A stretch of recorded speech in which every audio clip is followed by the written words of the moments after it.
So before I let Pat and Carolyn talk, I'd like to present them with their Academy Award. So this is written Carolyn Compton, Patricia Morrissey, for years of dedicated service on behalf of individuals with learning differences and their families, 2015 Outstanding Educators. And I won't hand it to you because you might fall over backwards. It's all out. So I turn the floor over to you.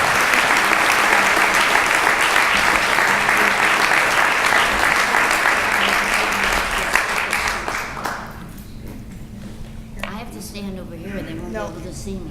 You can stand up. You go over there. You go over there. Okay. Yeah. You can tell who's in charge.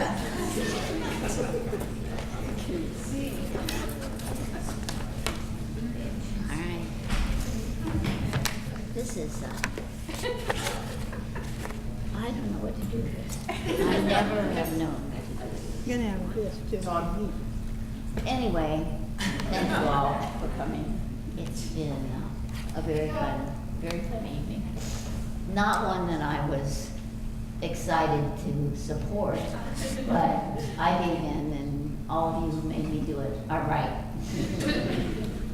A few weeks ago when Pat and I had been on a short vacation and our plane landed back at San Jose Airport, and we were gathering together our things, and so were all the people around us, including a woman in front of us. And she turned around and she looked at me and she said, "Are you Pat Morrissey?" And I said, "No, but she is." It turned out that she was a mother of a young child with special needs years ago, and she knew both of us when I was at the Children's Health Council and Pat was in Menlo Park. Throughout the years we've worked together, people have often mixed up our names.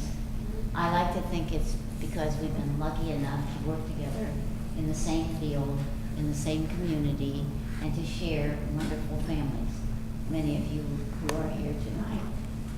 We decided that we would give you the answers to the 6 most frequently asked questions.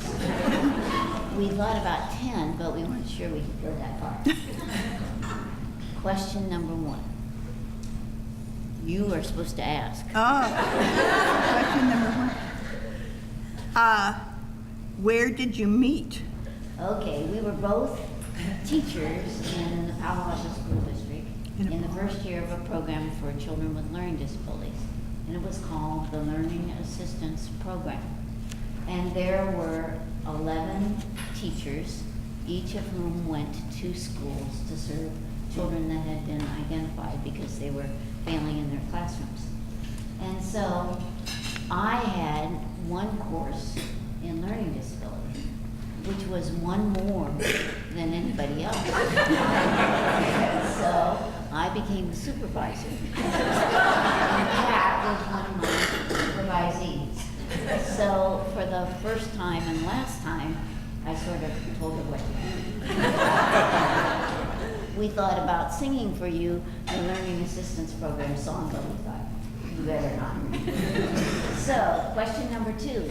What made you decide to start this center? Oh, well, it wasn't a really clearly thought through decision to begin with. I think it's best explained actually by a quote from Ewan McGregor, who said, "Then one day when you least expect it, a great adventure finds you." And it certainly did, and it certainly was, and it certainly has been. So while working as the director of special education, I noticed so many children who hated school. They didn't hate learning, they hated school. They found it a very frustrating place, and I knew that we couldn't change the public school system, or nor should we try, but we ought to be able to do something to make things better. So why do you think that we called it Morrissey-Compton Educational Center. Compton? Instead of Compton Morrissey. Those of you who know me, who know that I organize everything alphabetically, have often wondered that question. Well, it was really Pat's vision, and she worked at it full-time while I kept my day job at the Children's Health Council and worked Saturdays and evenings at the center. She has always been the visionary, and I have always been the backup person. At Challenge, they call me the voice of reason. So maybe, Carolyn, instead of saying, "Are you Pat?" or "Are you Carolyn?" they should ask, "Are you the voice of reason?" Why did you decide to make it nonprofit, Pat? Well, that was easy. Certainly it fit into the category of nonprofit when we began.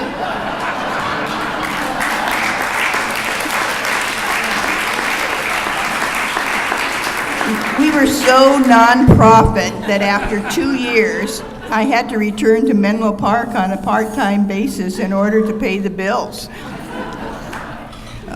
But then I got serious. But beyond that, we really wanted to provide service to families that we were seeing that were not able to pay full fee. They could pay something, but they couldn't pay full fee. We discussed this matter with a couple of our board members. Remember that, Jack? The possibility of applying for nonprofit status was presented, and both Carolyn and I realized that we had experience working with such agencies. In fact, we had only worked with such agencies. Well, maybe I worked for AAA for a couple of months, but other than that, it was nonprofit. And the next year, under the status of nonprofit, we set out to fundraise, and we collected enough donations, would you believe, to purchase a paper cutter.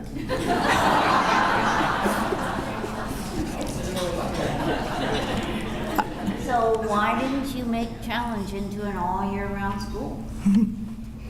Well, actually, a full-time school was our first dream, believe it or not. We even had the uniforms picked out. Guess what color? Green, you got it. Then after 1 year of operating Challenge, my response to a year-round school, which, by the way, as someone mentioned, occurred every year, was, "Are you crazy?" We were actually turning the hatred for school around. That was true.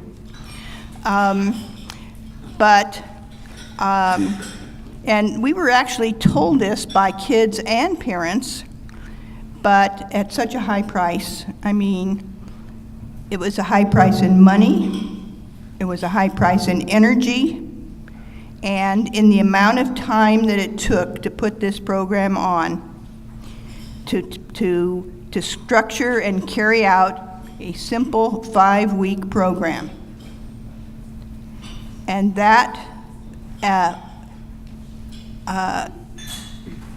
was, something, though, that we had to keep listening to parents and kids for, because there seemed to be something unique about it.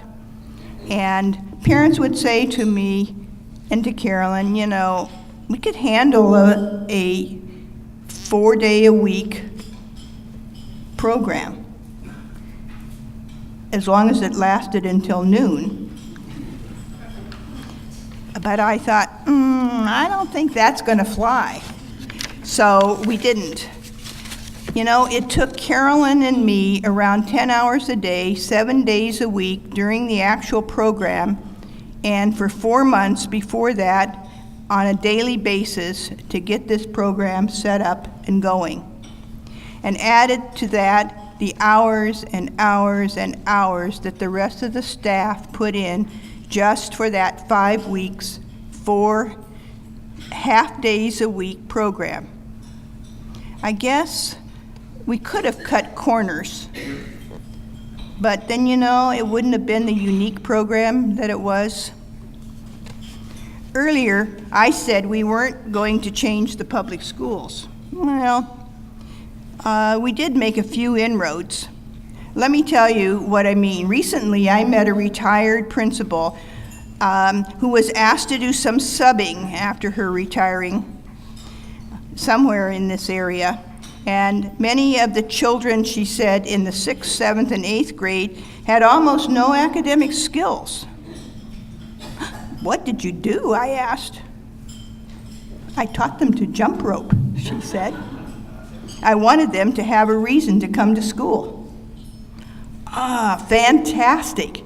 Do you know about the yellow shirt? I asked her. It's an in. Unfortunately, the question that often gets asked, are you sisters? No, just friends. I don't mind the sisters part, but many years ago, a cab driver asked Pat if I were her mother. So, I cat and dyed my hair. As I look around the room and see so many people that I know, parents and their grown-up children and colleagues, I feel so amazed that this girl, who always wanted to be a teacher, became one. What a wonderful adventure it has been to watch children acquire skills, to figure out how to help young people get through something difficult, to see parents begin to relax, and to work together with wonderful colleagues from many disciplines to figure out a puzzle. On that note, I want to especially mention CHC. I spent many years at CHC, as did many of the people in this room. And that multidisciplinary setting was where we all honed our skills and learned to see a child from many points of view. I spent many years at CHC, and I am very grateful for my opportunities there. So to Rosalie and the members of her board and all the staff that have come tonight, I'd like to say thank you, not only for your generous support of this event, but for all you do in the community.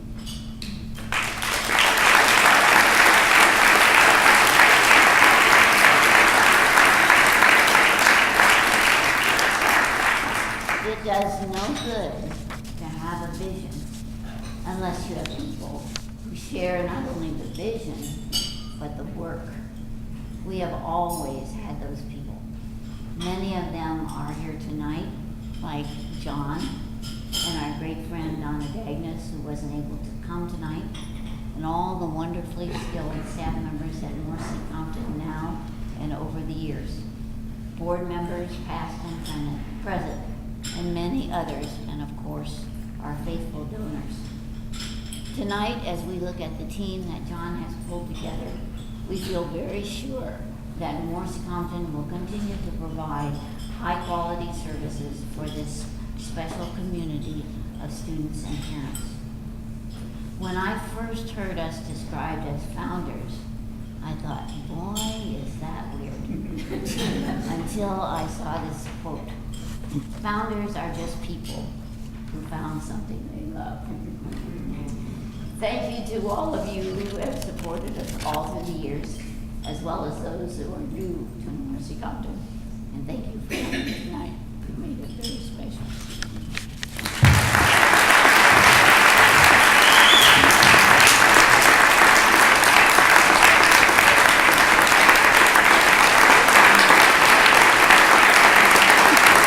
You did it.